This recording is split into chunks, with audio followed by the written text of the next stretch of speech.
पोहे भाजण्याची trick तुम्हाला एक सांगणार आहे, त्यामुळे पोहे भाज इथे तुम्ही पाहू शकता हा चिवडा तयार झाला आहे, तरी पण या चिवड्यातले पोहे बिलकुल आकसलेले नाहीयेत आणि हा चिवडा तुम्हाला मी या चिवड्याचा असा आवाज दाखवते.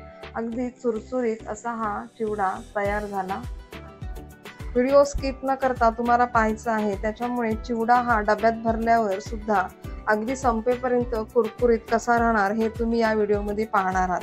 नमस्कार, सुगरण अलिबागची या चॅनलवर तुमचे खूप खूप स्वागत आहे. पोहे भाजताना आकसू नये आणि अगदी चिवडा हा डब्यात भरेपर्यंतच्या सगळ्या टिप्स आपण या चिवडा बनवेपर्यंत या व्हिडिओमध्ये पाहणार आहात. अशा प्रकारे इथे मी हा पोहा चिवडाचा मसाला तयार करून घेतला आहे. चला तर मग आता व्हिडिओला सुरुवात करूयात. इथे आपल्याला चिवडा मसाला बनवायचा आहे. सुरुवातीला काय करायचं आहे, आपल्याला इथे 2 चमचे धणे घ्यायचे आहेत, 1 चमचा जिरे घ्यायचे आहे आणि 1 चमचा इथे बडीशेप घ्यायची आहे. चमचा भरून घेताना असा हा फुल भरून घ्यायचा आहे. आता हे सर्व आपल्याला भाजून घ्यायचे आहे. अगदी हलकेसेच गरम करून घ्यायचे, जास्त हे करपवायचे नाहीये. आता हे थंड झालं की मिक्सरला आपण याची बारीक पूड करून घेणार आहोत. 1 चमचा यामध्ये मीठ सुद्धा घालायचं आहे. मीठ घेताना आपल्याला हे इथे तुम्ही पाहू शकता, असा मी चमच्यावर हात फिरवूनच हा 1 चमचा आपल्याला मीठ घ्यायचा आहे. पाव चमचा इथे घ्यायचं आहे काळं मीठ. अशा पद्धतीने मीठ घालून आपल्याला हे आता मिक्सरला बारीक वाटून घ्यायचं आहे. अशा प्रकारे इथे मी हा पोहा चिवडाचा मसाला तयार करून घेतला आहे. पोहे भाजायच्या अगोदर आपल्याला हा मसाला पण तयार करायचा आहे आणि सर्व अशी ही तयारी करूनच आपल्याला पोहे भाजायला घ्यायचे आहे. चला तर मग आता आपण पोहे भाजून घेऊयात. आज इथे आपल्याला अर्धा किलो असा पातळ पोह्यांचा चिवडा करायचा आहे. चिवड्याचे पोहे हे अशा प्रकारचे येतात. कांदा पोहेचे पोहे जे वेगळे असतात आणि हे चिवड्याचे पोहे अशा प्रकारे हे असे पातळ असतात. पोहे भाजून घ्यायच्या अगोदर काय करायचे, आपल्याला अशा चाळणीने हे पोहे चाळून घ्यायचे आहे. इथे तुम्ही पाहू शकता, अशा प्रकारे हे पोहे चाळून घेतले का अशा प्रकारे ही अशी पोह्यांची पावडर तयार झालेली असते, ती चाळून निघते. पोह्यामध्ये जो असणारा भुसा आहे तो काढून घ्यायचा आहे. इथे तुम्ही पाहू शकता, एवढा हा भुसा या पोह्यातून निघालेला आहे. हा भुसा आपल्याला टाकून द्यायचा आहे.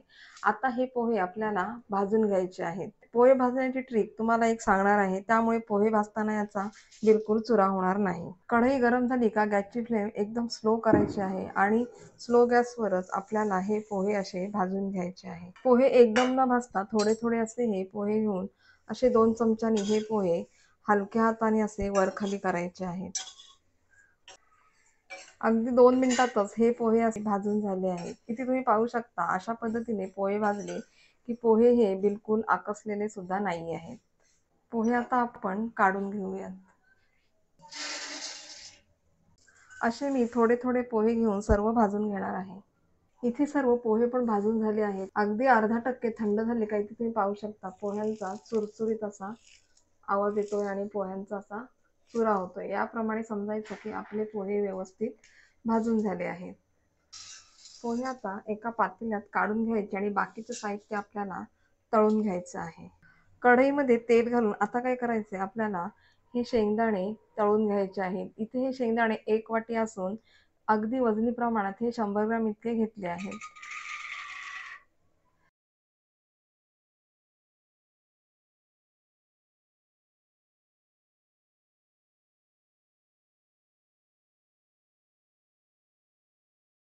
सर्व साहित्य भाजताना आपल्याला गॅसची फ्लेम स्लोच ठेवायची. इथे पाहू शकता, शेंगदाण्याचे साल सोडायला लागले की शेंगदाणे तेलातून काढून घ्यायचे. पोहे भाजून घेतले आहे त्याच पातेल्यात आता हे सर्व तळलेले साहित्य आपल्याला घालून घ्यायचे आहे. 1 वाटी इतके होईल असे मी सुक्या खोबऱ्याचे पातळ काप करून घेतले आहेत. वजनी प्रमाणात म्हणाल तर हे खोबरं 100 ग्रॅम इतके आहे. हे खोबरं आपल्याला जास्तही करपू द्यायचे नाहीये. अगदी सोनेरी रंगावर होईपर्यंत हे खोबरं आपल्याला तळून घ्यायचे आहे. जास्त जर करपलं तर हे चिवड्यामध्ये खोबरं कडू लागतं. त्याच्यामुळे लक्षात ठेवायचं आहे, सर्व साहित्य आपल्याला स्लो गॅसवरच तळून घ्यायचे आहे.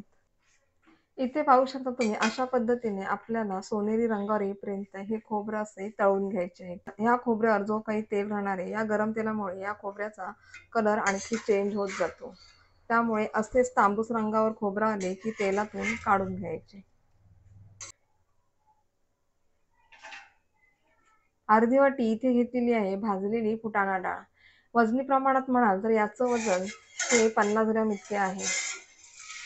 ही सुद्धा अगदी हलक्या सोनेरी रंगावरच तळून घ्यायची आहे, कारण ऍक्च्युली ही डाळ भाजलेलीच असते. जास्त ही डाळ ही करपवायची नाहीये. डाळ पण तळून झाली आहे. डाळ आता ही आपण तेलातून काढून घेऊया. याच तेलामध्ये आपल्याला आता कढीपत्ता तळून घ्यायचा आहे. कढीपत्ता टाकताना जरा लांबच उभे राहा, कारण कढीपत्ता तेलात टाकल्यानंतर असा हा तडतड तडतड वाजतो आणि पाणी उडण्याची शक्यता असते. कढीपत्ता स्वच्छ धुवून अगदी कोरडा करूनच या तेलामध्ये टाकायचा आहे. कढीपत्त्याचा जो ओलसरपणा आहे तो हा पूर्णपणे काढून टाकायचा आहे, नाहीतर चिवडा खराब होऊ शकतो. असा हा कढीपत्ता चुरचुरीत होईपर्यंत आपल्याला तेलातून तळून घ्यायचा आहे. आता यामध्ये घालूयात लसूण. लसणाच्या अगदी 20-25 पाकळ्या इथे मी घेतल्या आहे. वजनी प्रमाण म्हणाल तर 25 ग्रॅम इतके हे लसूण आहे. लसूण हे आपल्याला चुरचुरीत होईपर्यंत असे तेलामध्ये तळून घ्यायचे आहे.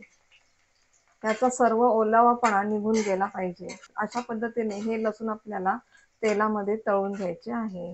इथे तुम्ही पाहू शकता, अशा पद्धतीने हे लसूण आपल्याला कुरकुरीत तेलात करून घ्यायचं आहे. सर्वात शेवटी घालायची आहे यामध्ये बारीक चिरून घेतलेली मिरची. मिरची सुद्धा आपल्याला तेलामध्ये अशीच कुरकुरीत करून घ्यायची आहे. मिरचीचा सगळा ओलावपणा हा निघून गेला पाहिजे. मिरची तेलात टाकल्यानंतर जरा लांब उभे राहा, कारण मिरची ही अंगावरती उडू शकते. इथे तुम्ही पाहू शकता, अशा प्रकारे मिरची आपल्याला चुरचुरीत तेलामध्ये तळून घ्यायची आहे. मिरचीचं प्रमाण तुम्ही तुमच्या आवडीनुसार घेऊ शकता. यामधील तेल आपल्याला कमी करायचे आहे आणि अगदी अर्धी वाटी होईल इतकेच तेल या कढईमध्ये आपल्याला ठेवायचे आहे. सर्व साहित्य तळल्यानंतर हे तेल खूप असे गरमच असते, त्यामुळे काय करायचं, आता आपल्याला गॅस बंद करून घ्यायचा आहे आणि या गरम गरम तेलामध्येच आपल्याला पाव टीस्पून इतकी हळद घालायची आहे. मी घरी तयार केलेली ही हळद आहे. या हळदीला खूप कलर आहे, त्यामुळे मी यामध्ये पाव चमचाच हळद घालणार आहे. आणि यामध्ये लगेच घालायचा आहे हा आपण तयार केलेला चिवडा मसाला. हा चिवडा मसाला आणि हळद या तेलामध्ये व्यवस्थित असं हे परतून घ्यायचं आहे.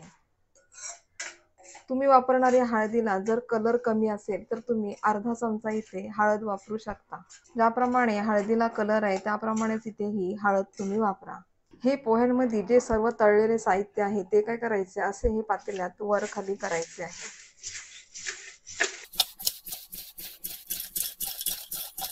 आणि हे सर्व मसाल्याचे मिश्रण आता या पोह्यांवर आपल्याला ओतून घ्यायचं आहे. अगदी वर खाली करतच हा चिवडा आपल्याला असा हा यात हलवून घ्यायचा आहे. आता हा सर्व मसाला आपण या पोह्यांना लावून घेऊयात. अगदी हलक्या हातानेच हा मसाला सर्व या पोह्यांना लावून घ्यायचा आहे. अगदी थोड्या वेळानेच इथे तुम्ही पाहू शकता या चिवड्याला असा हा पिवळसर कलर येतो. अशा प्रकारे हा चिवडा आपला तयार झाला आहे. चिवडा हा पूर्णपणे थंड झाला की यामध्ये घालायची आहे पिठी साखर. इथे मी 3 चमचे इतकी ही पिठी साखर घालणार आहे. व्हिडिओ आवडल्यास व्हिडिओला नक्की लाईक करा. चॅनलला सबस्क्राईब करायला विसरू नका आणि बेल आयकॉनचा बटन दाबायला विसरू नका, म्हणजे तुम्हाला अशाच नवीन रेसिपी पाहायला मिळतील.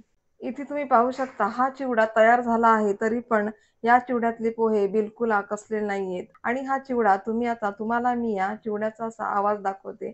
अगदी चुरचुरीत असा हा चिवडा तयार झाला आहे.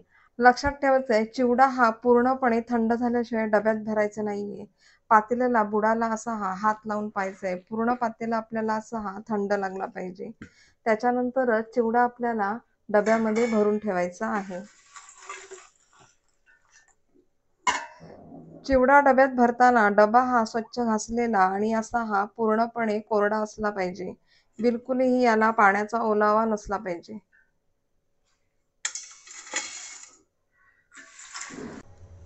इथे तुम्ही पाहू शकता, अगदी हा चिवडा डब्यात भरताना सुद्धा तुम्हाला कुरकुरीतपणाचा आवाज जाणवत असेल.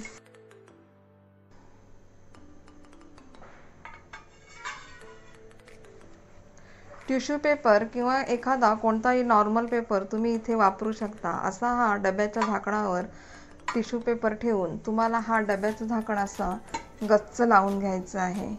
डब्याचं झाकण जर सैल असेल तरीसुद्धा चिवडा हा नरम पडू शकतो. त्याच्यामुळे चिवड्याच्या डब्याचं झाकण हा आपल्याला गच्चच लावून ठेवायचा आहे. ही व्हिडिओ पाहिल्याबद्दल तुमचे खूप खूप धन्यवाद. आता भेटूया पुढील व्हिडिओमध्ये अशाच नवीन रेसिपी घेऊन.